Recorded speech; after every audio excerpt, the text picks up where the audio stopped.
મારા તે વીરની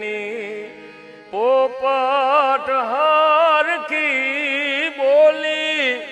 પંખી પ્યારા લાગે માણારા મારા તે વીરને આ મામાએ જઈ પૂછ્યું ભાણેજ કેમ મોલા હે માણારા